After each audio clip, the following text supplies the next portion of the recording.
Everybody, check out my book, Corner Stores in the Middle of the Block. That's because in my neighborhood they got corner stores, but they're in the middle of the block. It's my poetry. Now the funny thing I'm going to talk about is President Obama.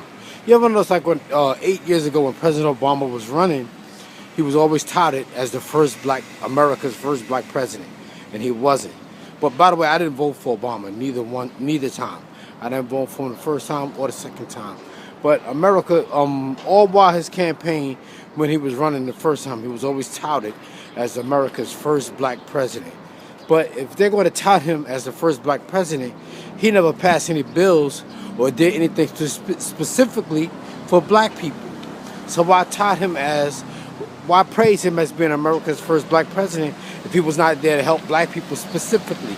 And people keep saying, well, he's America's president. He's not just for black people. But then stop touting him as America's first black president. And like I said, if he was a Latino, he would have did things specifically for Latinos. But Latinos are called Hispanics now, and there's a reason for that. But the thing is see, black people have not gotten any better since Obama's been in office. And the next president that comes behind him will say, well, you had a black president in office, and if he didn't do anything for black people, why should I? Obama has basically lowered the bar for the next president for black people and the next president that comes into office, because nothing has changed in the condition of black people. It's still the same shit going on. You know what I'm saying? So what was the big deal about touting him as America's first black president?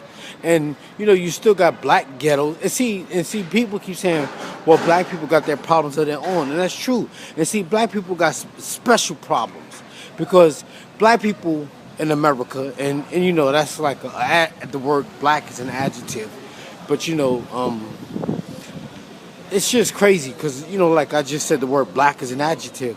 So black people can't really file claims against America for reparations under the name black, because black is just an adjective. We need to find a name that connects us to a nationality, and then we can file a claim against the country for reparations. And the reason I'm talking about reparations is because Japanese will receive reparations, indentured white slaves receive reparations, slave owners receive reparations after slavery was over. Jews get reparations. Everybody gets reparations for their problems except for black Americans. And we as black people have to find a name and a nationality that we can grab as our own, because everybody at this name has a nationality. Black people here in America have no nationality. And see, that was just the wit and the geniuses of this country when it was founded, when they decided to use black people as slave labor, because black people have no link. Even when the country wrote the Constitution, they never called black people black people. They called us those in servitude, or those with broken souls. They never called us black. They never called us African American. And we can't use the term African American either, because you got these people that come in from South Africa. They come in from Africa.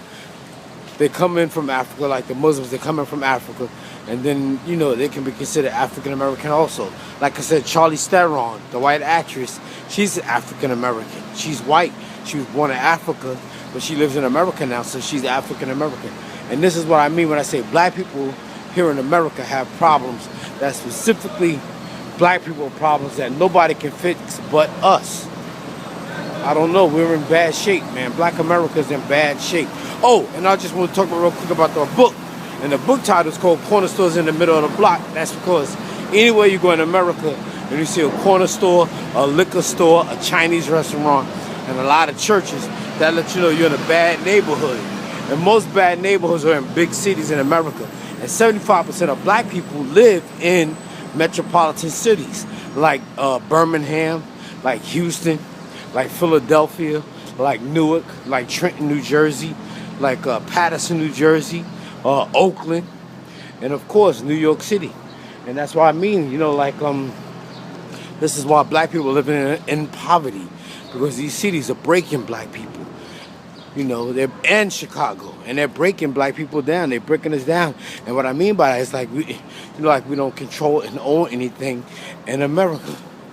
You know, the Jews own the real estate, the Asians own the hair care products, the nail care products, the liquor stores, the Chinese restaurants, and the Arabs. The Arabs own the gas stations and the Dunkin' Donuts and shit. And this is what I mean when I say black people, we're in bad shape. Bad shape because we don't own and control anything. And that, you keep seeing that shit on TV, and that shit is just an illusion. And Obama was not the first black president. Check your history. All right, y'all, I'm out. Black people, let's get this shit together.